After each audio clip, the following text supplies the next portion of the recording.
Hello everyone, स्वागत है आप सभी का पवन फिजिक्स क्लासेस में। जो प्रीवियस लेक्चर था उसमें हमने पढ़ा था लेंस मेकर्स फॉर्मूला। और लेंस मेकर फॉर्मूला एक इक्वेशन थी जिसमें हमें मिला था रिलेशनशिप। किस किस का रिलेशनशिप? फोकल लेंथ का। उसके बाद हमारे पास था रिफ्रैक्टिव इंडेक्स ऑफ मटेरियल, जिस मटेरियल से लेंस बना हुआ है, साथ में radius of curvature of to surfaces. यानी हमने पढ़ा था lens and lens maker formula. आज हम करेंगे उसी फॉर्मूले के बेस पर जो न्यूमेरिकल बनते हैं, जो हमारे लिए हेल्पफुल होंगे IIT JEE के लिए, नीट के लिए, या फिर जो बोर्ड एग्जाम हमारे लिए CBSE वगैरह। तो न्यूमेरिकल स्टार्ट करते हैं आज हम। उससे पहले कुछ बातें जो हमें याद करनी होंगी, कुछ साइन कन्वेंशंस। किसी भी फॉर्मूले का पुट करते हैं तो उसमें हमें सबसे पहले इम्पोर्टेंट होता है कि हमें नॉलेज हो साइन कन्वेंशन की, कि साइन कन्वेंशन का हम यूज कैसे करें। तो साइन कन्वेंशन का यूज के लिए अब देखिएगा, हमने क्या कहा कि ये लेंस है और इस लेंस का ये हो गया ऑप्टिकल सेंटर। ऑप्टिकल सेंटर कौन सा पॉइंट था? ऑप्टिकल सेंटर लेंस का वो पॉइंट था जहां पर रे ऑफ लाइट अगर यहां से पास हो रही है तो विदाउट एनी डेविएशन पास हो जाएगी यहां से।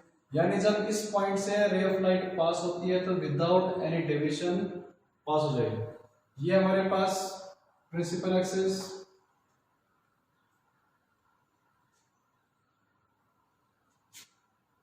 सपोज ये है इंसिडेंट रे और ये स्ट्राइक कर रही है इस सरफेस को। तो ये सरफेस को अगर कंप्लीट करते हैं हम तो स्फीयर मिलेगा। उस स्फीयर का सेंटर ऑफ कर्वेचर हमारे पास ये होगा। तो ये हमारे पास क्या आ गया? R1। जो कल हमने पढ़े थे R1 और R2, जो लास्ट लेक्चर हमने पढ़ा था, R1 एंड R2 एक्चुअल में है क्या? R1 and R2 x coordinate है। R1 क्या हो गया? x coordinate of radius of curvature.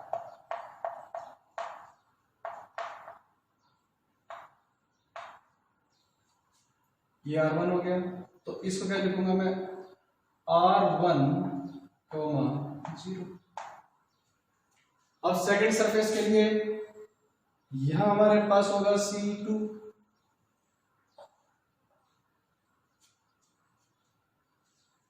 और ये सेकंड सरफेस के लिए हो जाएगा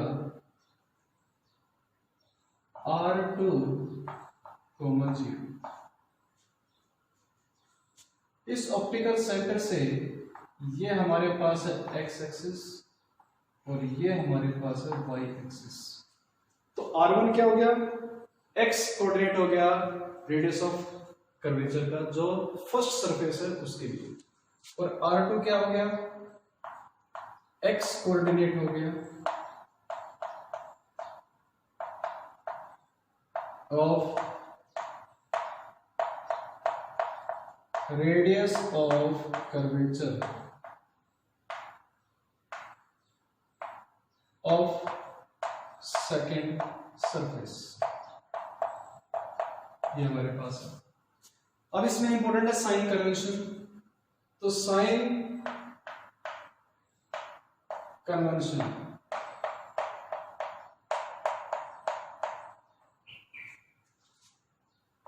सबसे पहला पॉइंट, ये हमारे पास इंसिडेंट रे है तो इसको कंसिडर किया जाएगा पॉजिटिव और इसको कंसिडर किया जाएगा नेगेटिव। मतलब जो डायरेक्शन इंसिडेंट रे की होगी उस डायरेक्शन को हम कंसिडर करेंगे पॉजिटिव डायरेक्शन, और जितने भी डिस्टेंसेस हैं वो सारे के सारे ऑप्टिकल सेंटर से मेजर होंगे। यानी ऑप्टिकल सेंटर क्या हो गया, कोई भी लेंस के लिए ऑप्टिकल सेंटर ओरिजिन का काम करता है। तो जितने मेजरमेंट होंगे डिस्टेंसेस के, चाहे ऑब्जेक्ट का डिस्टेंस हो चाहे वो इमेज का डिस्टेंस हो, सारे के सारे ऑप्टिकल सेंटर से ही मेजर होंगे। तो पहला पॉइंट क्या हो गया हमारे पास, ये जो इंसिडेंट रे है, इंसिडेंट रे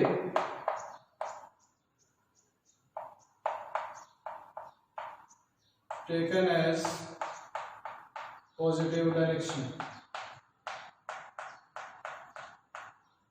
जो इंसिडेंट रे है वो कैसा हो गया, पॉजिटिव डायरेक्शन हो गया। यानी अगर ये हमारे पास इंसिडेंट रे की डायरेक्शन है तो इधर जो मेजरमेंट होंगे इस साइड वो सारे के सारे कैसे होंगे, पॉजिटिव काउंट होंगे, और जितने भी डिस्टेंस इधर होंगे वो नेगेटिव काउंट होंगे। अगर इंसिडेंट रे की डायरेक्शन ऐसी है तो ये डायरेक्शन हो जाएगी हमारे लिए पॉजिटिव। यानी ऑप्टिकल सेंटर से यूं बात करें हम, ये ऑप्टिकल सेंटर हो गया, इसके लिए ये हो गया। ऑप्टिकल सेंटर से इधर जो मेजरमेंट होंगे सारे पॉजिटिव काउंट किए जाएंगे, और ऑप्टिकल सेंटर के इधर जो होंगे वो सारे नेगेटिव काउंट किए जाएंगे। सिमिलरली जो ऑप्टिकल सेंटर के इधर होंगे वो पॉजिटिव होंगे, किस केस में, जब इंसिडेंट रे की डायरेक्शन ये है, और इस डायरेक्शन को कैसे माना जाएगा, फिर नेगेटिव माना जाएगा। सेकेंड, अब इसकी बात हो रही है, पहला क्या हो गया हमारे पास कि जो इंसिडेंट रे है उसकी डायरेक्शन ही पॉजिटिव डायरेक्शन कहलाएगी। दूसरा क्या कहा गया कि जो R1 है वो क्या हो गया, x कोऑर्डिनेट हो गया, x coordinate of radius of curvature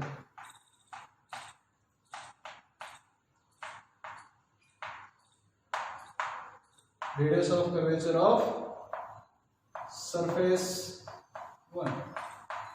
हमने बताया कि ये हमारे पास C1 है, सेंटर ऑफ कर्वेचर। यहां ये जो डिस्टेंस हो गया इस सरफेस से लेकर के इस पॉइंट तक, ये कहलाएगा हमारे पास रेडियस ऑफ कर्वेचर। तीसरा पॉइंट R2 क्या हो गया, x कोऑर्डिनेट हो गया इसका, सरफेस 2 का। ऐसे ही जो फोकल लेंथ होगा, फोकल लेंथ भी क्या होगा, x कोऑर्डिनेट होगा।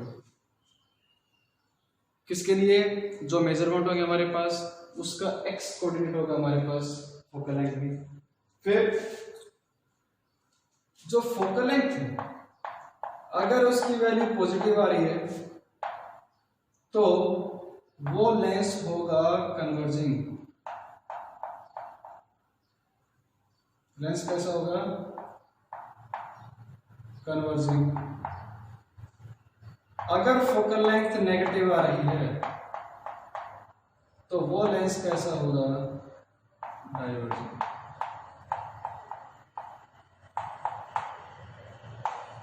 इतना हमारे पास हो गया।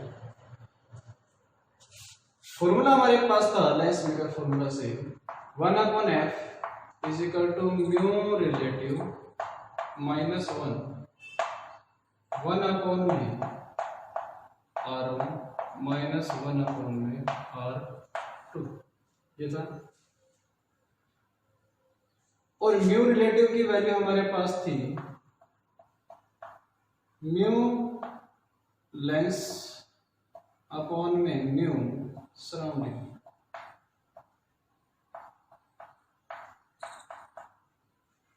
कल हमने कंडीशन पढ़ी थी कि म्यू एस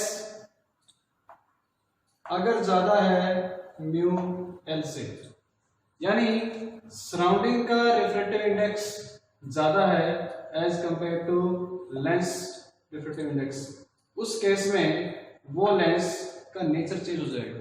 अगर वो कॉन्वेक्स लेंस है तो कैसा हो जाएगा, वो डाइवर्ज करेगा लाइट को, और वो कैसा कंसीडर किया जाएगा, कॉन्केव लेंस की तरह कंसीडर किया जाएगा। फिर इसमें एक बहुत इंपॉर्टेंट पॉइंट है, स्टार आके लिखते हैं इसको। इंपॉर्टेंट पॉइंट क्या है, इंपॉर्टेंट ये कि फोकल लेंथ वो वेवलेंथ के ऊपर डिपेंड करती है। Focal length depends on wavelength of light. फॉर्मूले से हमें क्या पता चला, 1/f किसके इक्वल है, म्यू रिलेटिव -1 1/r1 -1/r2, जिसमें r1 r2 कांस्टेंट है। अगर ये कांस्टेंट है और 1 भी क्या हो गया, constant, it means 1/f depend कर रहा है म्यू के ऊपर। According to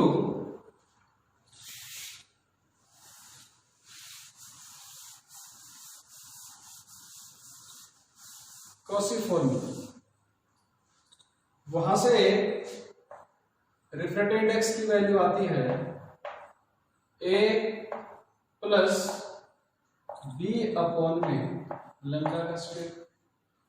it means mu depend कर रहा है इनवर्सली किसके ऊपर, लैम्डा स्क्वायर के ऊपर। तो इक्वेशन नंबर 1 और इक्वेशन नंबर 2 इनको करेंगे कंपेयर हम, तो यहां से वैल्यू क्या है कि 1/f डिपेंड्स अपॉन 1/λ²। तो यहां से पता चला कि जो फोकल लेंथ हमारे पास है वो लैम्डा के ऊपर क्या कर रही है, डिपेंड कर रही है। जितनी ज्यादा वेवलेंथ होगी उतनी ही ज्यादा क्या होगी, फोकल लेंथ होगी। अब हमें पता है विम की ओर से कि रेड कलर की जो वेवलेंथ होती है वो मैक्सिमम होती है, तो as compare to violet colour, red colour की फोकल लेंथ भी क्या होगी, ज्यादा होगी as compare to violet colour. इसके बाद हम शुरुआत करते हैं न्यूमेरिकल्स की। ये जरूरी था कि साइन कन्वेंशन पता होना चाहिए तो हमें। दूसरा अच्छा क्वेश्चन बनता है यहाँ से कि जो फोकल लेंथ है वो फोकल लेंथ डिपेंड करती है वेवलेंथ के ऊपर। अगर वेवलेंथ बढ़ेगी तो उसी के अकॉर्डिंग क्या होगा, उस लेंस की फोकल लेंथ बढ़ जाएगी, और फोकल लेंथ बढ़ेगी तो एक आगे टर्म आएगी हमारे पास पावर। तो पावर में क्या होता है, पावर होती है 1/f। तो जितनी ज्यादा पावर बढ़ेगी ना, जितनी ज्यादा फोकल लेंथ बढ़ेगी उतना क्या होता है, पावर डिक्रीज होती जाएगी। और पावर होता क्या है कि what is power of lens, तो पावर ऑफ लेंस क्या होता है, डिग्री ऑफ कन्वर्जेंस और डाइवर्जेंस, कि कितने एंगल से लाइट को लेंस डाइवर्ज कर रहा है या कन्वर्ज कर रहा है, उसको कौन बताता है, पावर ऑफ लेंस। तो आगे करते हैं, एक न्यूमेरिकल है हमारे पास।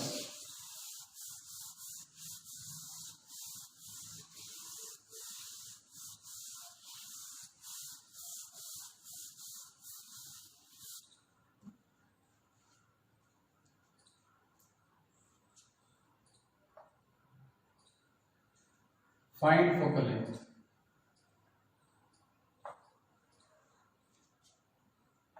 फाइंड एफ निकालना है हमें।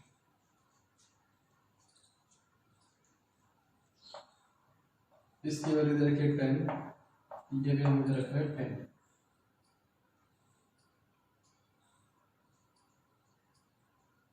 इस लेंस का रिफ्रैक्टिव इंडेक्स दे रखा है हमें 1.5, और जो सराउंडिंग है उसका दे रखा है हमें 1, और यहाँ से लाइट क्या हो रही है, इंसिडेंट हो रही है इस तरीके से। फोकल लेंथ निकालना है तो फॉर्मूला हमारे पास है 1/f is equal to mu relative -1 into में 1/r1 -1/r2। पहले इनकी वैल्यू जो भी टर्म में दे रखी है, r1 है, r2 है, म्यू लेंस है, म्यू सराउंडिंग है, उनको लिख लेते हैं। तो म्यू लेंस हमें दे रखा है 1.5, म्यू सराउंडिंग हमें दे रखा है 1, r1 क्या हो गया इसमें, ये वाला सरफेस, यानी r1 कौन सा होता है, जिस सरफेस के ऊपर लाइट फर्स्ट स्ट्राइक करे वो सरफेस कैसा होगा हमारे पास, R1। तो R1 की वैल्यू, अब रे ऑफ लाइट कैसी है, इस तरीके से, तो ये जो डायरेक्शन होगी ये होगी पॉजिटिव और ये डायरेक्शन कैसे होगी, नेगेटिव। तो ये डायरेक्शन पॉजिटिव कंसिडर की जाएगी और ये कैसे होगी, नेगेटिव होगी। तो ये सरफेस है, इसके लिए R1 यहाँ है, तो R1 हो गया +10। R2 कितनी वैल्यू होगी, अब ये सरफेस हो गया, इस सरफेस के लिए ऑप्टिकल सेंटर से यहाँ जाना पड़ेगा, तो वैल्यू होगी -10। 1/f वैल्यू पुट करेंगे हम, तो 1.5 अपॉन में 1 -1, 1 अपॉन में 10 -1 अपॉन -10। R1 की वैल्यू प्लस थी, R2 की वैल्यू माइनस थी, तो 1/f हो गया हमारे पास 1.5 -1। यहाँ से वैल्यू हो गया हमारे पास 2 अपॉन में 10, माइनस माइनस प्लस हो गए, दोनों का एलसीएम लिया हमने, तो यहाँ से हमारे पास वैल्यू हो गई 5 अपॉन में 10 इंटू में 2 अपॉन में 10, 5 2 जा 10, तो 1/f कितना आ गया हमारे पास 1/10, और यहाँ से f कितना हो गया +10 हो गया। अब इम्पोर्टेंट बात, f कैसा आया, पॉजिटिव, इट मीन्स ये कैसा लेंस हो गया, कन्वर्जिंग लेंस। लेंस कैसे हो गया, कन्वर्जिंग। अगर इसी तरीके से हम एक लेंस और दे रखा हो,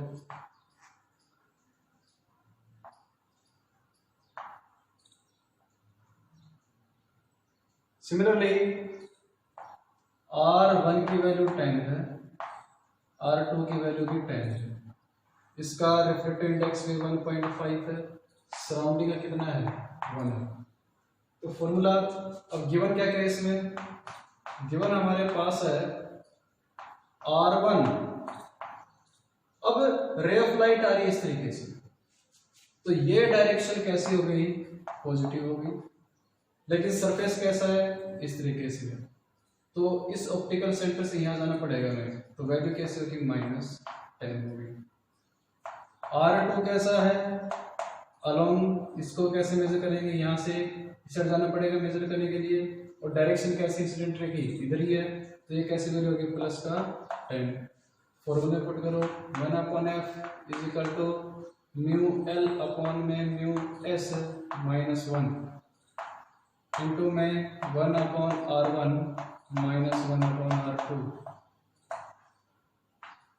तो वैल्यू होगी 1.5 -1, ये वैल्यू होगी 1/10 माइनस में 10, यहाँ से वैल्यू आ गया हमारे पास 5/10, यहाँ एलसीएम कितना आ गया 10 आ गया, ये वैल्यू होगी -2 आ गई, तो 5 2 जा 10, यहाँ से वैल्यू कितनी आ गई -1/10, ये किसकी वैल्यू है 1/f, तो f यहाँ से कितना आ गया -10 सेंटीमीटर। यहाँ फोकल लेंथ कैसा रहा है, माइनस का रहा है, माइनस का रहा है, इसका मतलब क्या हो गया, ये हमारे पास हो गया डाइवर्जेंस, कैसा हो गया ये डाइवर्जेंस, इसको नोट करिए, फिर मैं आगे बढ़ूँ।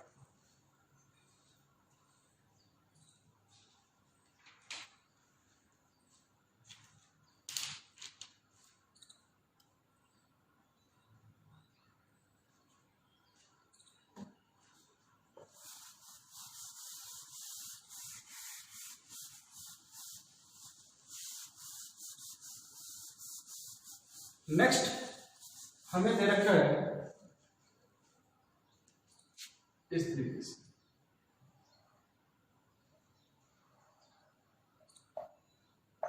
एक लेंस दे रखा है,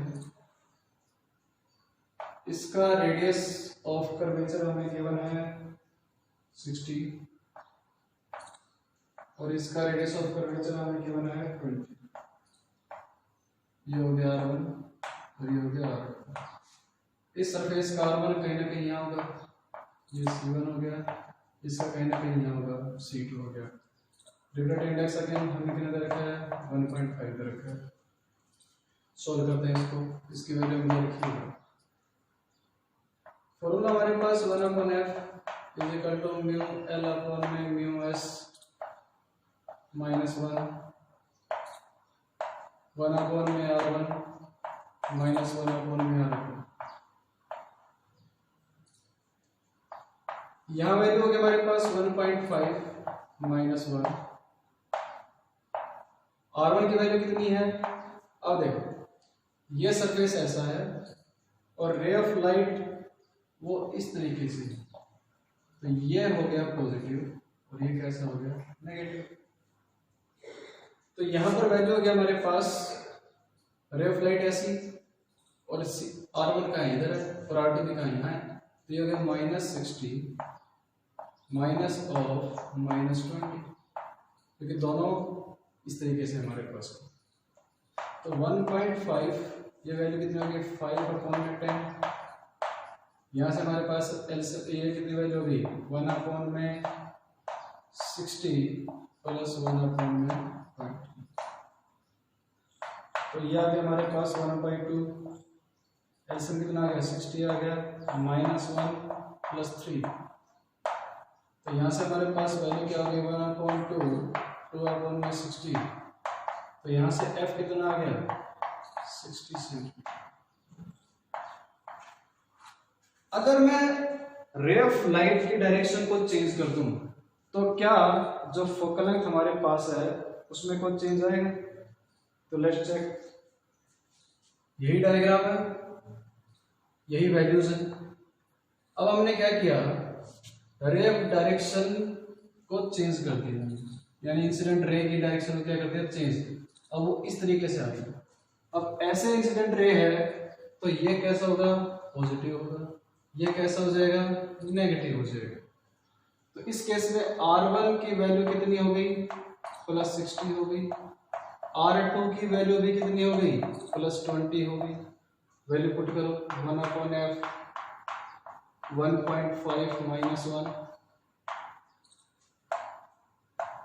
1/R1 60 माइनस 1/R2 20। तो 1/f कितना हो गया 5/10 हो गया। ये एलसीएम कितना हो गया 60 हो गया। यहाँ से इसको सोल्व करेंगे हम तो वैल्यू कितनी हो जाएगी हमारे पास 1 माइनस 3 सॉरी इसमें R1। अब ये सरफेस हमारे पास सरफेस 1 ये हो जाएगा और सरफेस 2 ये हो जाएगा। यहाँ थोड़ा मिस्टेक हो गया, ये हो जाएगा R2 और ये हो जाएगा हमारे पास R1। तो वैल्यू जब पुट करेंगे हम तो 1/20 माइनस 1/60। ध्यान रखना इस बात का। अब जैसे मेरे से गलती होगी इसमें कि डायरेक्शन ये हो गई, तो डायरेक्शन ये है तो पहले सरफेस ये आ रहा है, तो ये सरफेस है, इसका मतलब क्या हो गया ये R1 हो जाएगा हमारे लिए। तो ये वैल्यू कितनी हो गई एलसीएम आ गया 60 3 माइनस 1। तो वैल्यू कितनी आ गई 1/f is equal to 1/2 into में 2/60। तो यहाँ से हमारे पास वैल्यू आ गई 60 सेंटीमीटर। 1/f की वैल्यू कितनी आ गई 1/60। तो f हमारे पास कितना आ गया +60 सेंटीमीटर। तो ध्यान से देखें हम, जब वही लाइन से इंसिडेंट रे यहाँ थी तो कितना आया +60 आया था। इंसिडेंट रे अब ऐसी है अब कितना है +60 है। इसका मतलब ये हुआ कि डायरेक्शन चेंज करने से, यानी रे ऑफ लाइट की डायरेक्शन को चेंज करने से फोकल लेंथ के अंदर कोई भी चेंज नहीं आता है। अब इसके आगे हम पढ़ेंगे ग्राफ कि लेंस के ग्राफ कैसे बनाते हैं हम। इससे पहले हमने पढ़े थे मिरर्स, हमने ग्राफ बनाए थे। उसी तरीके से हम आगे डिस्कस करेंगे जो भी लेंस वगैरह हैं उनके ग्राफ कैसे बनते हैं। अब लेंस नेचर में दो ही एग्जिस्ट करते हैं, एक कॉनकेव और एक कॉन्वेक्स। तो दोनों ग्राफ हम करेंगे नेक्स्ट लेक्चर।